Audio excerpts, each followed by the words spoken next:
Good evening and welcome to the public budget meeting of April 26, 2018. Please join me in the Pledge of Allegiance. I pledge allegiance to the flag of the United States of America and to the republic for which it stands, one nation, under God, indivisible, with liberty and justice for all. Thank you very much. And welcome everyone who is attending, and welcome to everyone who is watching. This is the public budget meeting and hearing, if you will, to look at the warrant, which has been forwarded from both the Budget Committee and the Select Board, and ordinances which have been approved to go forward to voters in June.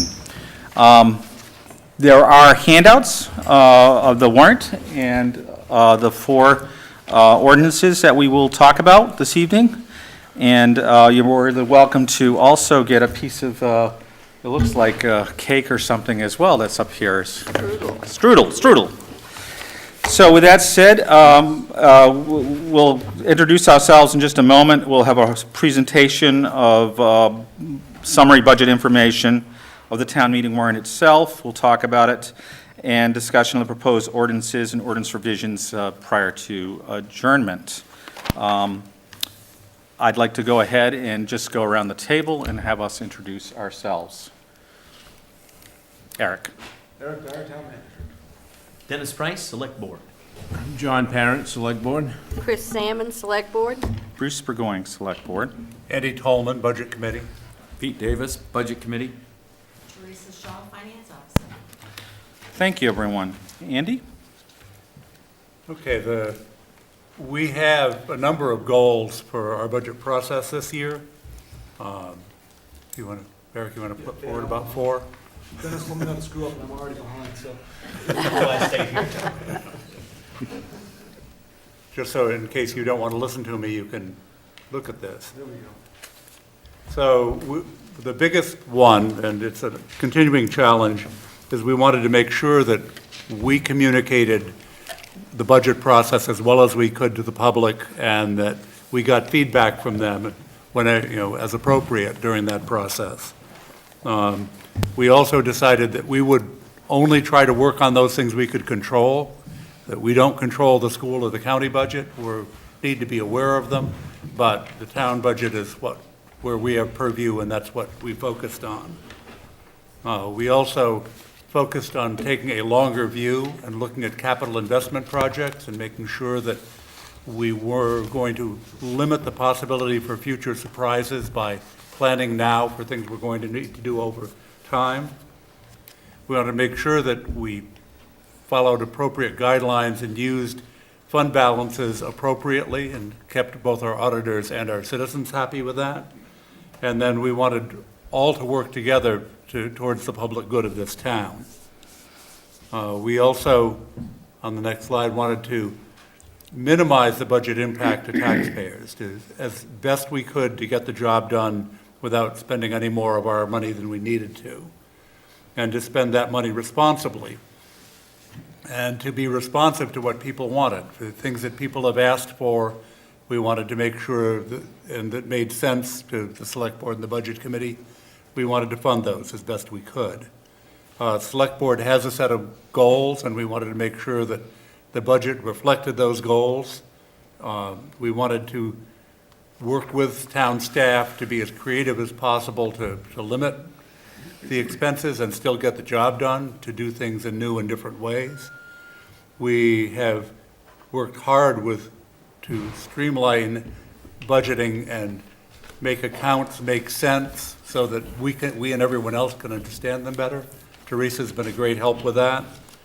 And along that line, we wanted to make sure that people who were doing similar work got treated in the same way, whatever account they were doing it for, and to make sure that we also kept accurate records so that even though one person was billed through one account, we knew where their effort was going if it was going to several different tasks. So, Bruce? Thank you, Andy. We started this in November of 2017. So we're a few weeks, if you will, about 6 weeks from the budget vote. In that time, we've had 15 separate meetings and presentations to take a look at the budget, to dive into it, to have questions and review and comment by members of the public, boards, committees, the budget committee, and of course, the select board, since some of these were at select board meetings. We reviewed budget details for all departments and divisions, including budgets versus actual numbers over the past few years, so we kind of know what direction we're going in. And we heard and tried to answer questions, concerns, and comments which related to the town warrant. And that's basically the last meeting. If you recall, we had a postcard that went out that talked about the 2 budget meetings, one to actually look at and consider possible changes and explaining the budget, and then tonight to talk more specifically about what will actually be in front of voters, which is the warrant itself. And then finally, we were striving to provide information on the upcoming town meeting and the secret ballot vote, which is June 12th, is that correct? Yes. June 12th. So that's, in summary, that's been our goal. We're going to move on to presentation of the budget itself. We did this at the last meeting. It will be an abbreviated and quicker version of that because we want to get into listening to concerns and questions and answer questions and get perspective on the warrant itself and the 4 ordinances. So without further ado, Eric, if you would take the presentation from here on the budget itself. Thank you, Bruce. I will be finishing my presentation with some summary statements about the budget process, but I wanted to start off by saying that those budget goals that were reviewed earlier really were guiding principles for this effort and this process, and a lot of the discussion that we had at the budget committee and select board level focused around those ideas. This year's budget isn't that different than last year's in a lot of ways, but it is significantly different in some very important ways, and some of the things we're focusing on, and some of the shifts that we've made to try to better meet the needs of the community. So I will be going through this much more quickly than I did at the last presentation. I'm hoping to take about 15, 20 minutes and just touch on the high points.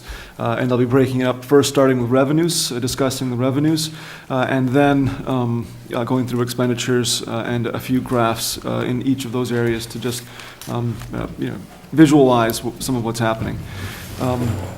And I want to thank Teresa for all of her work in this. It wasn't just the select board, the budget committee, myself. Teresa's been instrumental in putting all of this stuff together and reviewing and correcting a lot of what I've done. So thank you, Teresa. So revenue highlights. We have, in this process, looked at a conservative increase in the municipal valuation of property of 0.5%. We typically see an average that's about that. The last year or so, we've seen quite a bit of new construction and permitting, and so I think that might be a little bit conservative, but it's part of our equation as we look at generating revenues. The homestead exemption value increased by $42,000, and that's the result of state action moving from 50 to 62.5%. I guess it's not quite a refund, but they are. I guess it is. We are refunded from the state for that portion, so they're increasing their share after many years of reductions to the tune of $42,000. The revenue lines overall have been increasing, but one of the largest was excise tax, and that has a $40,000 increase. And excise tax is the vehicle sales tax that we are able to collect in town. And we've been very cautious with that, but I think this is a fair number to use to show that the economy is getting better and people are buying more vehicles. Use of designated funds is up by 42,000. Use of undesignated funds is down by 90,000. So this is in line with some of those goals that we looked at before of using those funds responsibly. We are putting a little bit less into the undesignated fund, and we're more carefully categorizing and saving for projects in the future. And so that's materializing right here in these two numbers. And overall, we're actually spending a little bit less. So I think that that's quite responsible. Bond proceeds of $177,000 are on tap from Rannocook. That's supplemented with around 123,000 in funds that are going to be coming from reserves that we've saved to date. And the Rannocook Lake Dam is a very important project. It's also a very complicated project. The financial impact of that shows up probably no less than 5 places in our municipal warrant. So it is fairly complicated, but we have a very good understanding of where we are and where we need to be. These numbers, I think, are what we are looking for. Moving on, this is just a chart version of all of our revenue departments or divisions, excuse me, classified. I've identified a couple of these in the previous discussion. Some of the larger numbers here are the $12,000 drop in protection. That's not an actual decrease. We had some projects that were completed last year and into this fiscal year that have offsetting revenue and expenditures. So even though there's a decrease there is no decrease in service. And we actually, as a result of our planning and work and the work of Lee and the fire department, we're in a much better spot than we were before. So some of these numbers can be a little bit misleading, but I'll explain wherever I can. The next one is roads and drainage. We have a $10,000 decrease there. That is due to a change in how we approach interlocal relationships and work. We are no longer budgeting for offsetting revenue and expenditures in that area. And then, of course, we have the $175,000 cap improvements, and that's largely related to the dam project. We have a graphic summary of some of those statements. And I'm just going to blow through this, but if anybody, after I'm done my presentation, has questions, please jump back and I can go back to the presentation, but I just don't want to slow down quite yet. Again, this is a more specific sheet that shows by each individual division within the administration department where revenues come from and how they're broken down. If we look, this is the prior slide, we see some fairly big changes in administration, but within that department, there's a lot of activity. It's much clearer here what's actually happening because, of course, the tax appropriation that we have is a huge portion of this. So when you're looking just at the department and the net change, it might not look that large. But if you're looking at these things individually, it can be hard to see sometimes. So just a note to focus in on the administration department. This is kind of the punchline, but if you look at the far left, we have a $74,000 number. That is the net increase to taxpayers after we adjust for all the revenue, all the expenditure, or all the changes, all the expenditures being balanced. That $74,000 includes about $34,000 to $36,000 each from the town and the school. So it's relative to $6 million budget, we're actually being very responsible, and it's about a 1.1% increase. But yeah, and I would interrupt you just to say that at the prior meeting that we held earlier, we didn't have the school numbers. We do have the school numbers. They're worked in here. They were surprisingly less than where we anticipated to be. So that was, it allowed us to end up with that number.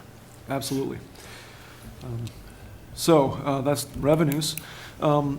Fund balances, we did talk about how those are being used more responsibly. What we're seeing and what we're aiming for is a gradual reduction in those till we reach a balancing point. The numbers to the far right here, as we look forward, are actually probably quite a bit more conservative than they will be actually, because we are assuming that every dollar that we budget in those categories will be expended, when we know, in fact, that it won't be. A number of these projects are just savings based and not expenditure based. So this shows where we want to be heading, but it again is quite conservative. Expense. I'll start with administration and just note that insurance, labor, and technology costs are up. And I can say that it to be true for nearly every department in town. We are always trying to meet our labor needs.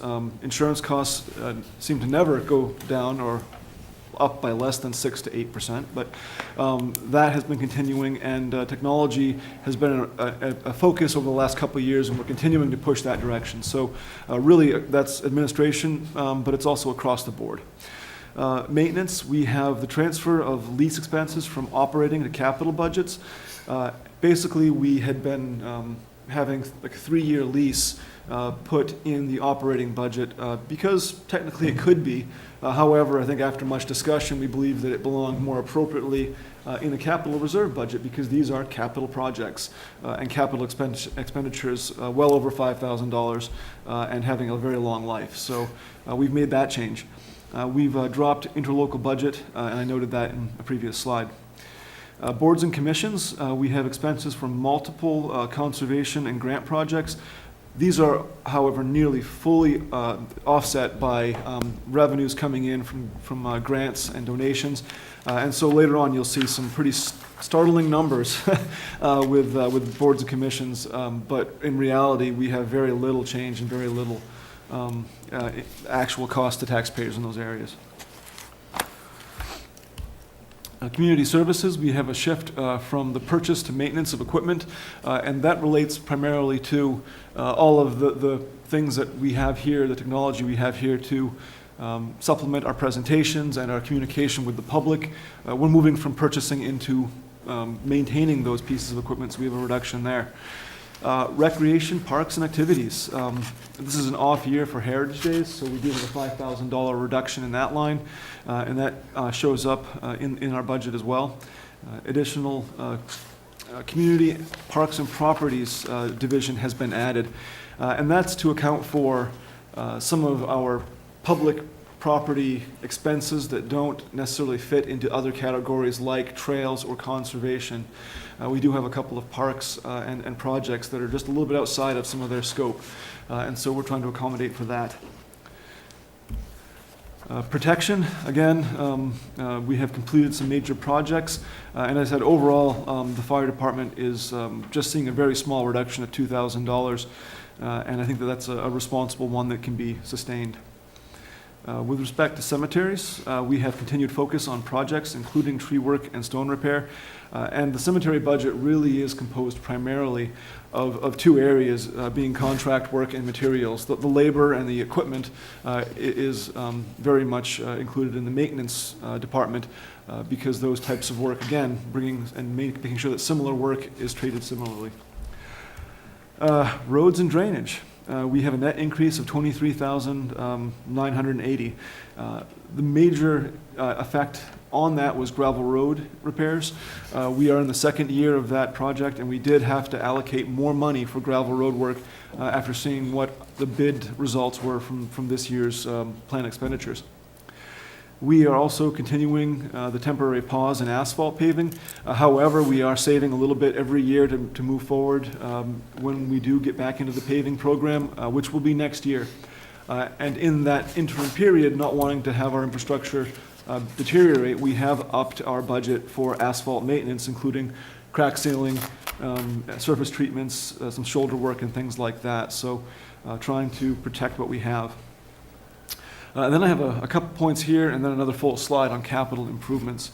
And I will point out that this is a major focus for us this year, not only the Marina Cook Lake Dam, but a lot of projects in town we are planning for, spending for, saving for.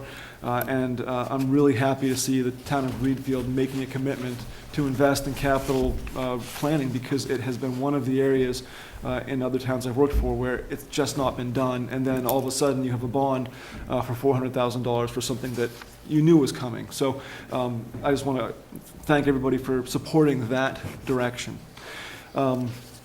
We have, again, a $190,000 increase. Some of that is coming from transfer, as I said, from maintenance to capital for capital leases. But all of this work is supported by a 5-year capital investment plan that we reviewed a few months ago, and we continue to work on. More capital improvements. We have, I talked about leases already. We have planned for $35,000 in repair to the salt sand shed. I'm not sure that's going to be the right amount. We have had some discussions with engineers, but we still haven't been able to get a reliable estimate of what that cost is going to be. Engineering costs have come in higher than expected. We're looking at 2 proposals for $10,000 and $15,000 roughly, just to get the planning work done. And so we do need to go back to the road committee and discuss whether or not that's going to be enough. End game, though, is that we are thinking about this, we're planning for it, and we're putting money aside. So if it's not enough, we might have a multi-year project as opposed to a single-year project. But we'll make sure we do it right. We're saving for future road work. We have $15,000 put aside. $5,000 of that is for repairs to the bridge that goes over Torcy, goes beside Torcy Pond, over Mill Stream, and $10,000 is for a paving reserve. To clarify that number, we have transfer station paving of the access road, $25,000 for that, and I think you've all experienced what a mess that is. So I think I haven't heard a single person say that's a bad idea, but we'll be doing about 18 foot in width and 3 inches thick as an initial pass at that. And the gravel road work that's happening this spring will supplement and literally support that paving work. So we have a very firm base underneath that asphalt when it goes down.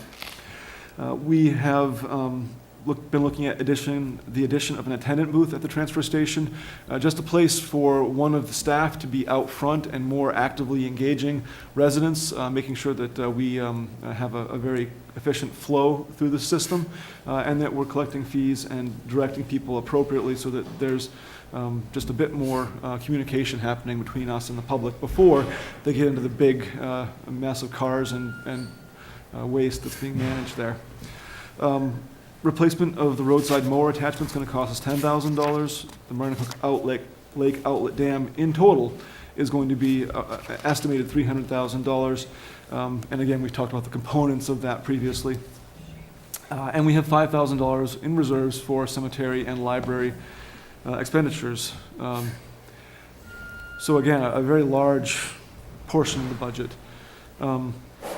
Solid waste, we have an increase of $20,000. That is due to transportation and recycling costs primarily. The recycling market has not been doing well, and we have planned for that additional expense. Debt service, the Marinahook Lake Dam does have a small expense here as well, around I think it's $6,000, and that covers the first initial interest payment for the borrowing as well as the cost of bond counsel. Unclassified, we have a specific budget for overlay to include abatements at $15,000 and overdrafts at $5,000. We had approached that a little bit differently in years past, but I think this helps clarify and specify those amounts. And we also have the addition of $50,000 for property tax assistance, which does have offsetting revenue coming from property taxes through the undesignated fund. This is a graphic, a chart representing the information I just went through and some other numbers. I think I've talked about most of these. I don't see anything here that we haven't at least touched on a little bit.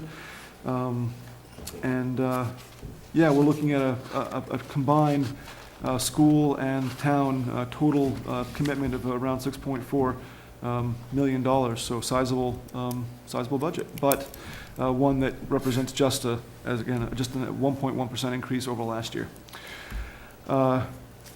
Graph showing some of those numbers. Again, the capital improvements right there in the middle with a nice high peak. And municipal budget highlights, wrapping this all up. The budgeted municipal expenses increased by $256,766 to $2,568,726. Many of those increases were offset by revenue, and so there is a very small net increase to tax, and we've talked about that already. We also have a net use of fund balances that is down by $47,000. That's the difference between those two numbers that I talked about earlier. And the net municipal budget is up all in all by $39,000, so 39 and 2.5 million, not bad. And the municipal mill rate will be moving from a 3.18 share to a 3.32, and it is just about a 0.96% increase. School budget information is available. They have an excellent website. It's an excellent resource, and I encourage you all to take a look at it. The school budget will account for about 15 mills, and the county budget will account for about 1.14. And so the overall, the numbers I put out before, 1.14% increase, or in terms of mills, going from 1929 to 1951. This is that pie chart that shows the relative breakdown between school, county, and municipal impact on the mill rate. And it is just an approximation, but based on expenditures, but it does show relatively where the pie leads us. And 75% roughly is the school. And at this point, I'm done with my budget talk, and happy to take any questions before we move on, I guess. Thank you, Eric. Marty Hanisch, the Budget Committee, has also joined us. The process going forward at this point will be to get some general questions on Eric's presentation and general remarks on the budget as a whole, if you wish, and then I will get into the warrant itself, and I'll discuss how we might do that as well at that time. So if you are a member of the public and you would like to address the boards or ask a question on the budget to get something clarified, this is a very good opportunity, or you want to make a general speech, this is a very good opportunity to do so. Please approach the mic, state who you are, and you'll be recognized. And please try to stay about 3 minutes, I would say, roughly. But we can have some discussion, too. That's the purpose of this meeting. I should have a phone and take call-ins, huh? On line 1. We talked about that earlier, didn't we, Teresa? Well, can I say something? Is that Please all right? do, yes, I just absolutely. think the heavy lifting is done by the budget committee. And it's so, like, this is, I'm not gonna say it. This is my first time on the select board involved, I'm not gonna say it, involved in the budget process. And I have watched from afar for many years, I've always voted, but it's so interesting to know that you guys, this is what you do, and it's fantastic, and we appreciate it. The heavy lifting is done by the budget committee. And that is, a testament to your being able to take up the mantle and do it, and I, for one, appreciate it being more intimate with the process now. So thank you. And just add Teresa and Eric to that. Yeah, absolutely, absolutely. That goes without saying. What you do is that's but I'm going to shut up. Yeah. But you know what I mean. He's a newbie, Teresa. See, I'm new here. I did say it.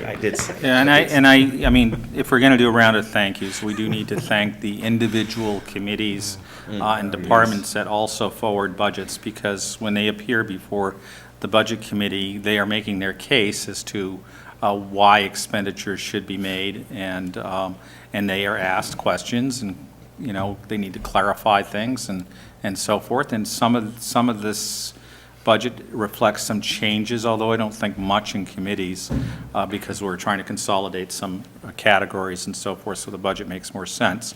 But a lot of thanks to residents and volunteers in those committees. I appreciate that involvement. Anybody else Anybody from the public? I will use the pregnant pause here because I want to make sure that we hear everything. I do want to mention two things that were brought up actually by Marty at the last meeting that we had, and that is to make sure we're fully explaining any differences between lake property valuation and, for the sake of a better word, I guess, inland property valuation, and also maintenance being done. And I'll take the latter really quickly. I mean, I have observed town expenditures and certainly signed off on them regarding maintenance being done and so forth, and I feel very assured that we have maintenance programs in place to keep up equipment, to keep up buildings. That doesn't mean that occasionally we have something that needs more work, or we have a piece of equipment that is a troublesome piece of equipment. That happens, but I'm pretty certain that we're doing a very good job with maintenance. But I would ask Eric or the Board of Assessors to just talk about the lake and the inland property valuation difference, which is really not much of a difference at all. Yeah, I'll defer to the Board of Assessors. You were unprepared for that question. I apologize. Well, I can answer it, but I talked a Yeah, lot just a no, few minutes no. ago, so Sure. I'll No, I know we felt last year that, waterfront property rates should go up because they were perceived to be low. And what we found, we have a new assessor. We've had actually two, one temporary and one, our permanent assessor now has reviewed all of that and has found that actually shorefront property and inland property are very close together.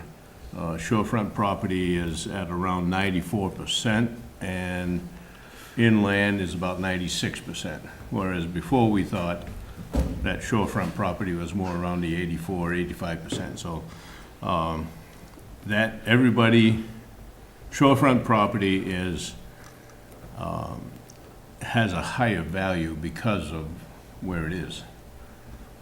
So, your taxes are gonna be higher, but as far as your percentage, they're very close together.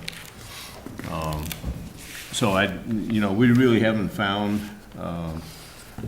anything that we want to move on as far as valuations. We're I don't know watching if it you though. want- We're yeah, watching yeah, it. we are keeping an eye on it, and we're very fortunate to have as an assessor now a gentleman that was actually headed up the state department in assessing and has very good experience and is bringing new light to assessing in the town of Reedfield, and I think Eric will attest to that as well. I don't know if my compadres have anything else to add. Question.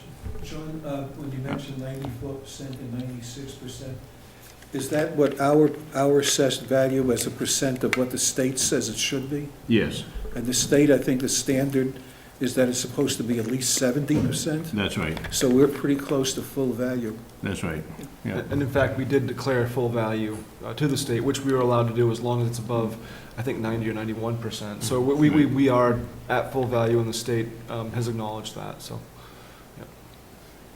Yeah, thank you for bringing that up. And the sure properties have been coming up, steadily coming up year after year to be a closer valuation. Right.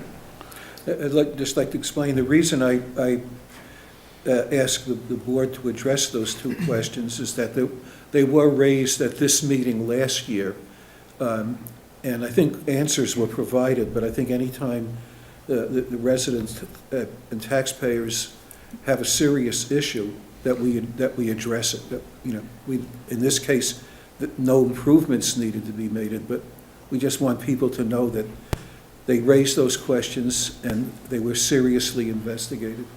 That's one of the reasons we looked at it too. Absolutely. The questions were raised, so it allowed us to monitor it and keep an eye on it.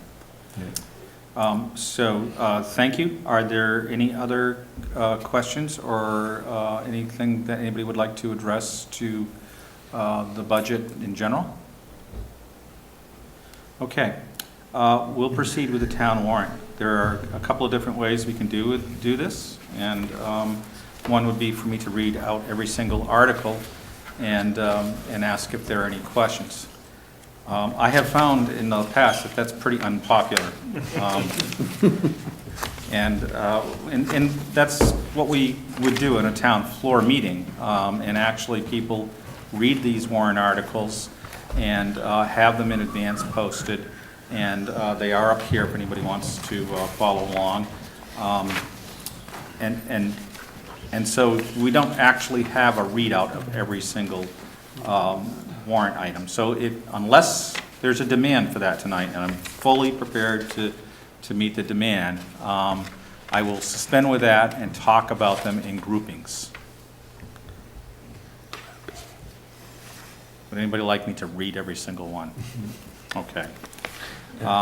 So what I'll do is talk about a group of warrant articles, and there'll be a couple of large groups, by the way, and invite anybody to ask questions or to address, or, this is also your opportunity to say, I think that warrant article ought to pass or ought not to pass, and sort of give testimony as to why you feel that way.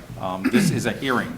So, and on this end of the table, it's a listening to a great extent. So I want to invite participation. You don't have to, but we're very open to it.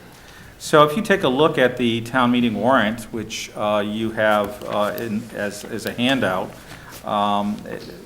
Articles 1 through 6 are, for lack of a better term, the pro forma pieces of choosing a moderator, who's on the ballots, fixing the town meeting date, and authorizing the town to tax collector to pay interest at a rate of 3%, and to authorize municipal officers, if an article fails, to spend an amount not to exceed 3/12 of that until a further decision is made or date. So that's Articles 1 through 6, fairly direct. Are there any questions, comments, or opinions that people would like to share on those articles? The next group of articles is very large. It's groups 7 through 20, and I would call this our expenditure articles, or our expenses. And basically, when Eric went through his budget presentation, the second part of it, which was talking about expenses, this is where all of those departments are grouped, hopefully in a logical, but also legally reviewed manner, because there's certain ways we have to group some of these items to have expenditures. There are people here that are on boards and committees that are affected by those expenditures. So at this time, if you would like to talk about a particular article that is an expenditure article, and I would defer to the public first, and then the boards themselves, if they have a question or an observation. This is a good time to say, I'd like to draw your attention to Article X, and here's my question, or here's my thought. So that's an invitation.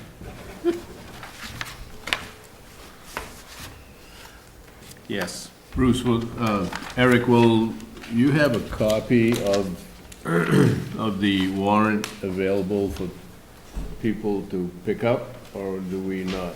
We do currently, yes. We have the annotated version available. As soon as we get the actuals, or the mock-ups back, I think actually, Teresa, didn't we finish up a sample ballot just recently? Okay, yep, so we do have the sample ballot available, which looks a little bit different than this warrant because of the differences between town meeting and secret ballot. The actual ballot doesn't include the first 2 or 3 articles, and then has a little bit different format for the rest. But we do have samples available for all of these. the annotated version, which includes some explanation for why some of these things are where they are and what it might mean. And then we also have the cut and dry, straightforward, as you will see at the ballot booth ballot. So for anybody that's watching tonight, if they Mm-hmm. want to pick up what we're looking at now, that will be available. And we have other documents available as well, the budget summaries, all the work that's been done to date. We have a lot of background for folks if they choose to come access it at the town office or online. And I'll push people to the online resource because it's exceptional, and we have a lot of information up there. Okay, thank you. Yes, Wendy. If you'll introduce yourself. Wendy Dennis, from Cobussy Watershed District, the chair of the Maranacook Lake Outlet Dam Committee. Thank you. With respect to Article 15, I just wanted to thank the town of Reedfield for I think, coming up with a good solution for how to fund this project. I think the two key solutions that you've come up with is the spreading the cost over a number of years so that you could keep your goal of not raising tax rates.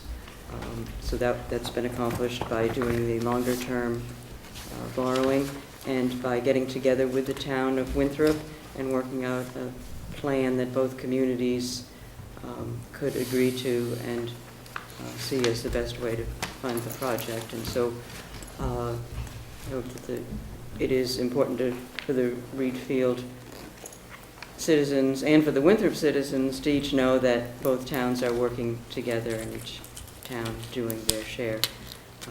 And if, this has been mentioned several times because it does have a high price tag, and Eric is highly capable of answering questions about the project, but if any come in that you want to direct to me, we're certainly interested, the committee, in answering any questions that the public has about the project, the cost, the specifics of it, the goals, etc. So thank you very much, and please let me know if there are questions from the public that I can answer between now and June 12th.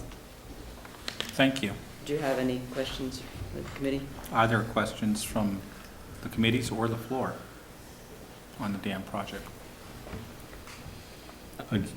Marty? Once the project starts, what's the time span for completing it? From the date that shovels finally hit the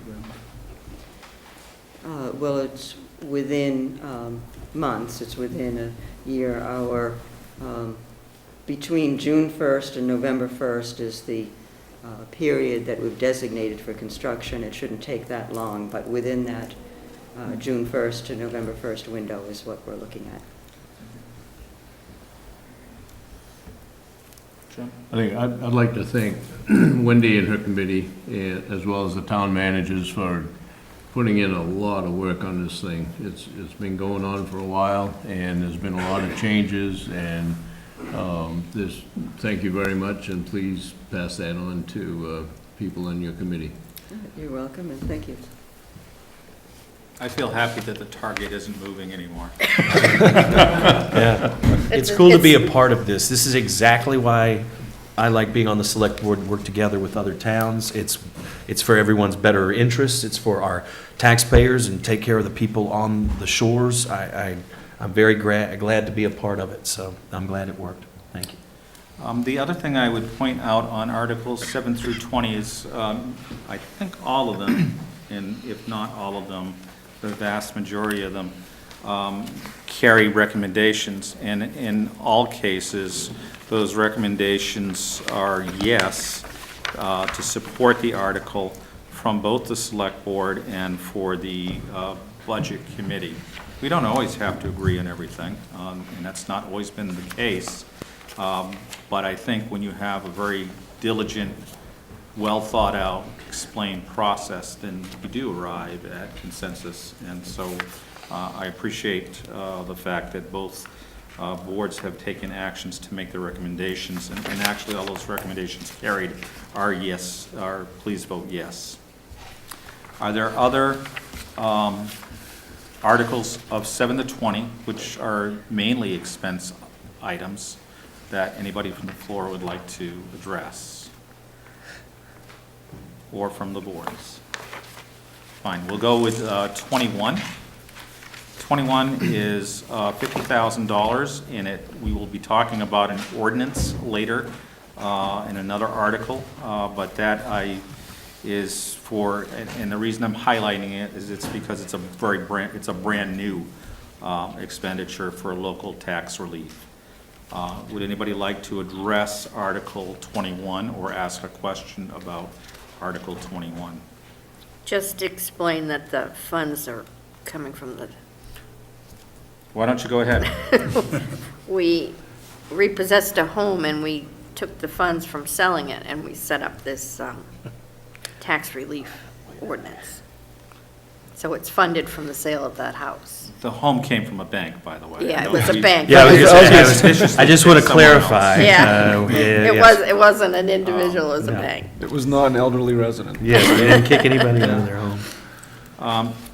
And, I mean, actually, this would also be a carryover item to a subsequent year. That's the way it's designed. We're not thinking that 50,000 would be expended in the first year. And on this, Eric once again guided us through that whole process, which is fairly involved, that has ended up with us having some money come into the town coffers. Yes. Thank you. Any other questions or thoughts on Article 21? Then we'll proceed with Article 22 through 31, which I would call, for lack of a better term, community. And these are originally requested by someone appearing before our boards and asking for funds such as for Kennebec Behavior Health or the Family Violence Project, just to name a couple. And these community items, they can be requested in subsequent years by letter. So the first time somebody comes and actually explains what the relationship is with our community and why our contribution as a community to a greater, wider community makes sense for us, whether it's a watershed we share or concerns about things like family violence. So those items are 22 through 31. So I would invite anybody to ask any questions or make comments about any of those items. And by the way, there aren't any new ones this year. That's correct. We That's haven't had correct, anybody yep. come before us. They're all pickups from prior warrant years. Okay, seeing none, I'll move on. 32 through 36. Correct me if I'm ever wrong here. Are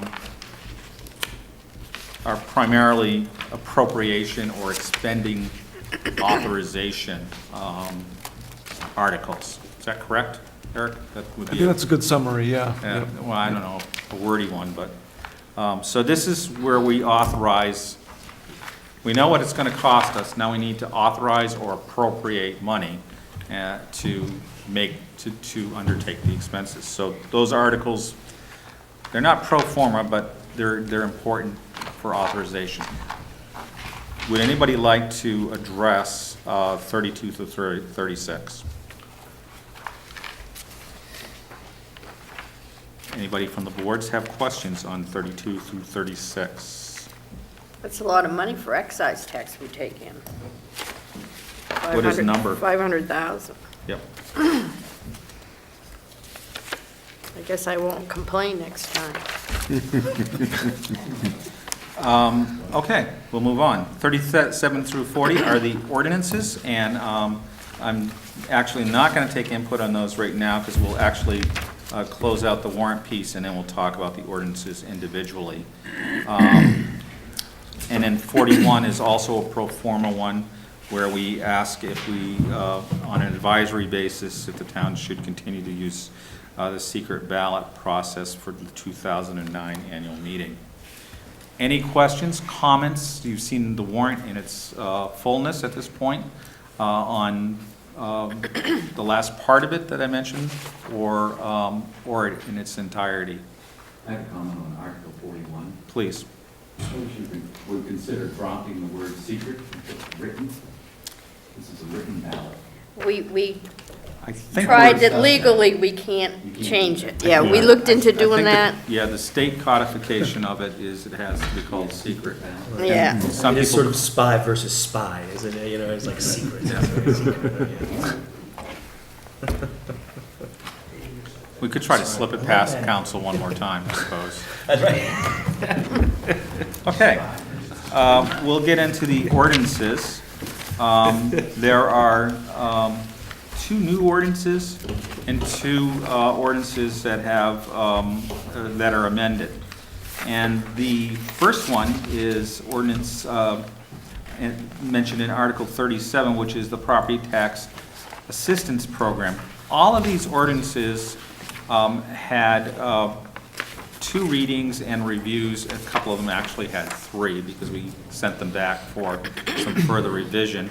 At board meetings that were televised, and public comment was invited on these items as well. So I'm not going to read the entire ordinance. Again, I don't think you want me to do that. I will explain that the property tax assistance program ordinance, which, by the way, is, well, it's 37. If you go back to that article of the $50,000, the select board and the budget committee did recommend yes, both to that expenditure.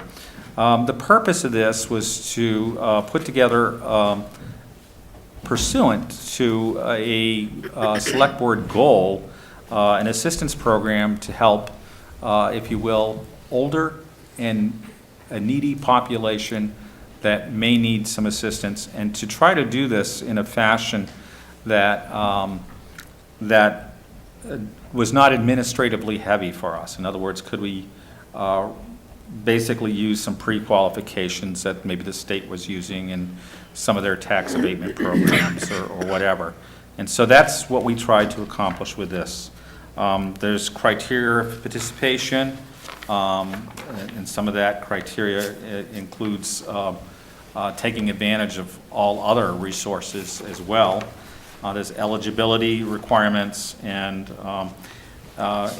it says benefits, the timing of benefits and limitations upon benefits, and benefits is a legal word that we need to use, but in our mind all along it's been assistance that's very targeted. So I invite comment, questions on the new ordinance, which is the property tax assistance program ordinance. Well, I'm just going to go on the record that this was, when I ran for office 3 years ago, this is one of the goals I had in my mind. And I'm just really happy to see it come to fruition. And we were fortunate to find a way to fund it for probably a couple of years. And this board has been very good about helping to develop this and bring it forth so that we can allow this assistance to take place. Because we've heard concerns about that our mill rate could impact an older citizen or somebody who's landed but has a lot of land but is basically in a fixed poor poverty situation, near poverty situation. So this is Reedfield's way to address that.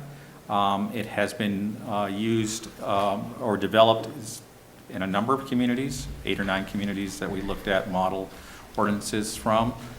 Some of them are targeted with a little bit more restrictions than ours, and they may be legally challenged. Ours won't be. Some of them are targeted in a way that to certain populations, I'll say, and we were advised not to do that. And that was never really our 100% concern anyhow. Any questions? clarify in section 5, where it discusses the amount of the potential assistance. What does B mean? $360 fund? $360 is the maximum that would be available. Is that, is there a typo there? There may be. Because that looks like kind of odd. Yeah. So, yeah. the, Catch, Marty. the fund itself, okay, one of the questions that could arise is, well, if you can get $360 and X number of people do that, you could drain the fund immediately and have to spend over your $50,000. It's not designed to do that. The fund is what it is, and we would divide by the number of applicants. And we don't believe that's going to happen anyhow, but it's capped by the amount appropriated on an even basis to all applicants. So I guess we're going to have to take a look at B and make sure that's worded properly. Yeah, the word fund shouldn't be there.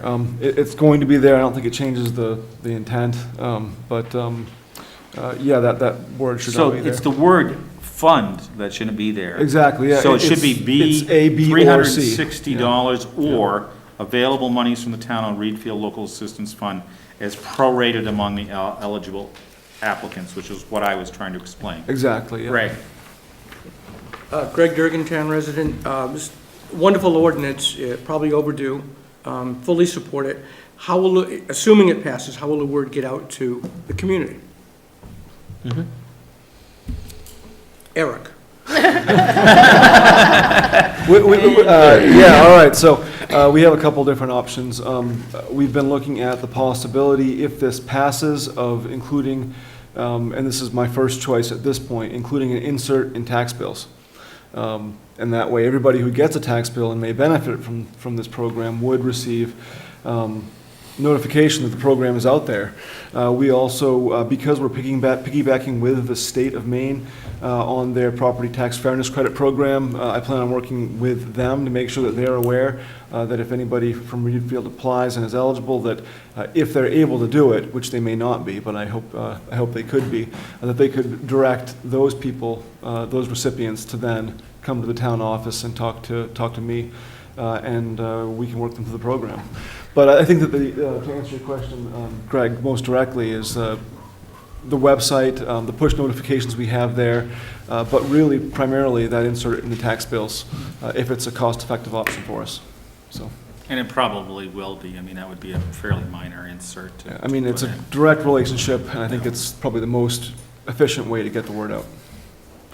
It will probably become over time something similar to, although it's not the same, general assistance. In other words, you know, we'll certainly make sure that the public knows what's available from the town in terms of resources, but we probably won't be putting up billboards in regard to it.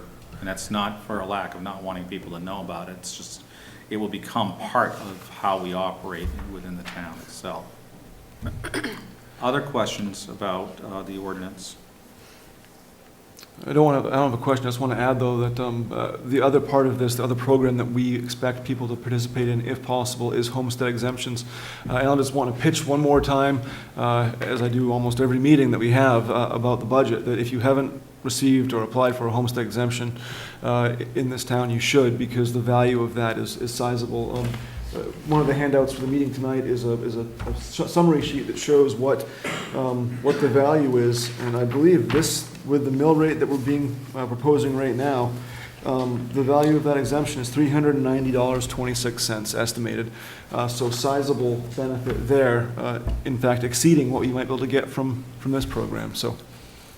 And the exemption is about having a homestead in town.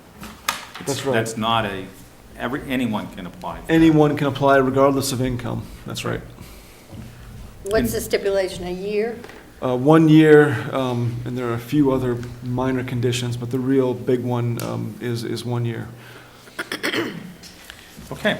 We'll move on then to the land use ordinance.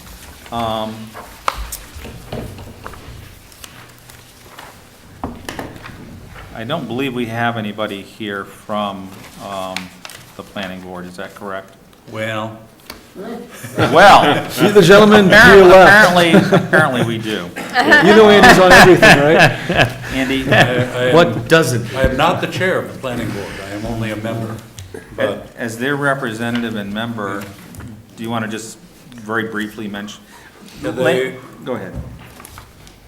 the primary purpose of these revisions is to clarify the ordinance so that when a citizen and the code enforcement officer have a discussion, they both know what they're both on the same sheet of paper. There are a number of places where we've had things happen primarily in the shoreland zone, but in other places too, where it was possible to read the ordinance two different ways. And of course, given two people, you get it read two different ways. We endeavored to find a way to make it clearer so that it would be unambiguous as to what the ordinance had intended. There are other places where we've inserted fresh statutory references as the state migrates those statutes. I think it's fair to say that nothing here significantly changes what people can do with their property, but it does hopefully help them understand what the town expects for performance when they are doing things with their property. You know, we had a couple of things like the driveway stuff. We spent way too much time trying to figure out what the existing ordinance meant for driveways and tried to fix it so that it's easier to understand and easier to implement. So we don't think there will be any excitement and surprises as a result of this, but it seems like there's always something, you know, despite our best efforts. But these are fairly minor administrative refinements to the ordinance, is the way I'd characterize them. I think we almost always have a land use ordinance. Yeah, change. it's such a big ordinance, and it keeps getting tested every time somebody comes in with a new situation. We say, gee, we never quite thought of that one. And you try to make sure that the next time you have thought of it. Questions and comments on the land use ordinance amendments? Public or boards? Okay, seeing none, we'll move on to the animal control ordinance. And this has been fairly extensively redrafted, is that correct, Eric? Yes, that's correct. I would call it fairly extensive redraft. We probably should have just started from scratch. We did not. We did not, so we have a heavily edited version of the document. So anyhow, we have before us the animal control ordinance, and I would invite comments and questions on the animal control ordinance. Would you care to mention a couple of the highlights, or I could, we also have the animal control officer here, if she'd be willing to. would you care to? Thank you. And introduce yourself. Yes, Anna Carl, Animal Control Officer. Thank you. All right, did you have any questions in regards to it, or? Did you want to just talk about one or two of the highlights in terms of putting this together? Or maybe you weren't prepared for that as well? I worked with Robin Lint, the clerk, with this, as well as Catherine Woodsum, pretty closely on reviewing a lot of other towns' ordinances, talked to quite a few other animal control officers, and also worked with animal welfare on a few different things. In our prior ordinance, it seemed like we were very redundant on repeating Maine state law. And Maine state law changes quite often. So instead of reiterating it in this, we are just opting to follow that as their rules change, which makes it much easier for our ordinance and for me to enforce it in the public. So We also added in an enforcement piece on that as well. After talking with the town attorneys, we didn't really have that part in there clearly written out, so. Great. Yeah. Are there any questions for Anna while she is at the microphone? Thank you so much. All right. Are there any questions, comments, or opinions about the animal control ordinance that the public would like to address? I was a little slow in reading through it, but I'm curious about striking everything. It seems everything in reference to dangerous dogs is eliminated from the ordinance. In the ordinance. Yeah, microphone, please. Yeah, because there is Maine state law in coordination with that, so instead of being redundant within our ordinance, we follow Maine state law.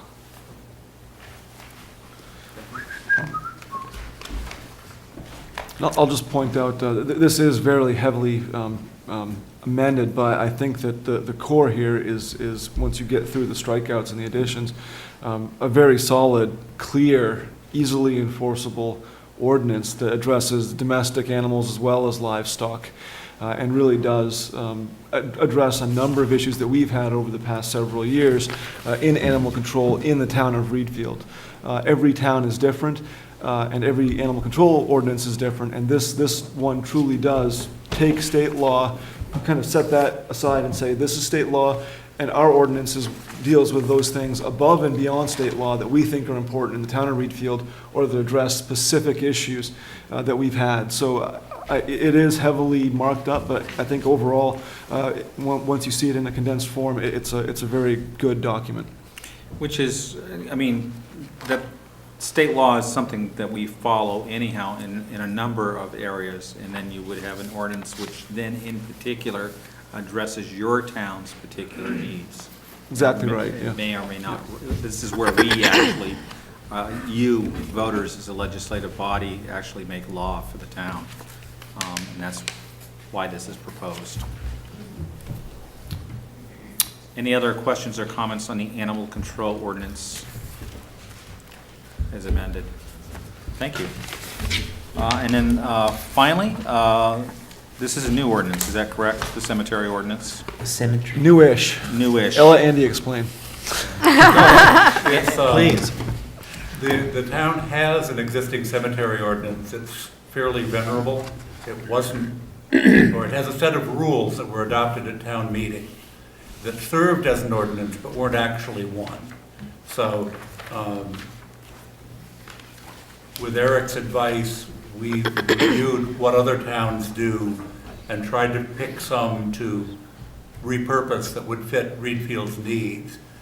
Basically, this is a codification of the way we have been doing business as a town, but it puts it all in one place and makes it hopefully clearer. Again, like the other ordinances, the idea is to have this be as clear and simple as it can be and let us all do the work we need to do.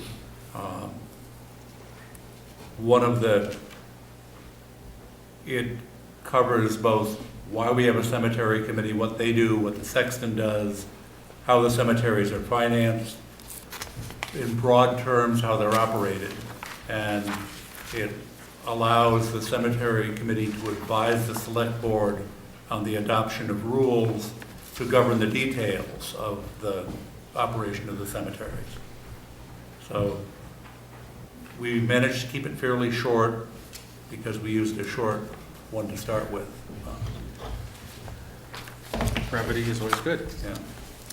When it's precise, right? Right. And this is precise. If any questions, comments? We're too late for improvements at this point. We had a couple of public hearings. This is what is going to be before the voters, yes. Are there any questions on the cemetery ordinance, or observations or opinions? Just that we had several readings on this ordinance, too. Yes, we did, yes. Okay, well, thank you. And I will just offer the public a general opportunity, or any board member to make any final observations or notes on everything.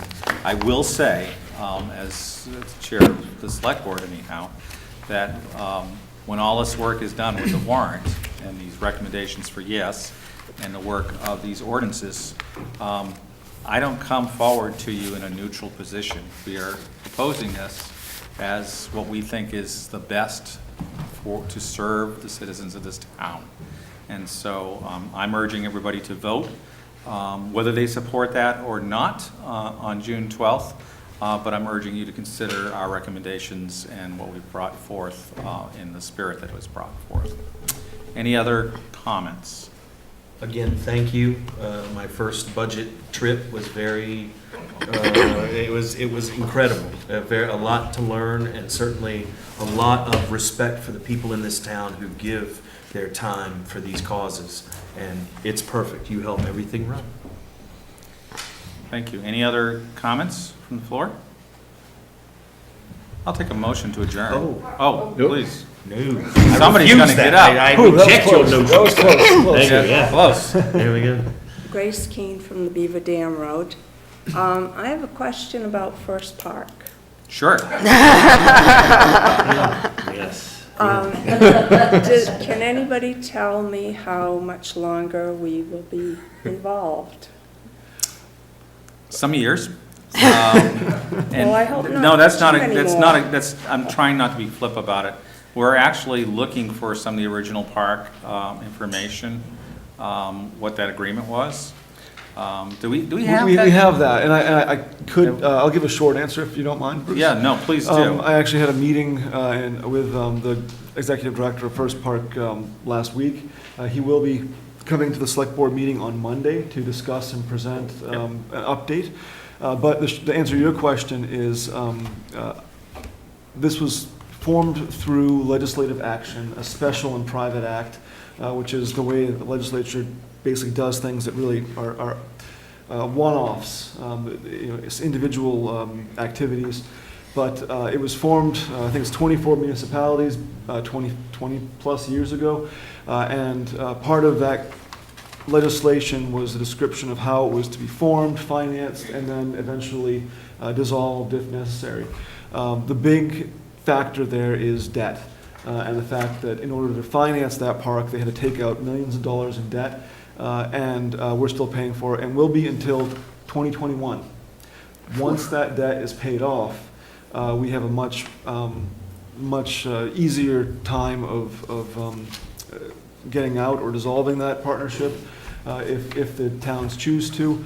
There are a lot of considerations there, but 2021 is really when that gets a lot easier, and it looks as though a lot of towns are not entirely happy with it, and I think you'll be, if you do attend or watch that meeting on the 30th, the executive director has some updates and summary information that I think will be he can present it a lot better than I can, explaining the rest of the story, but the 2021.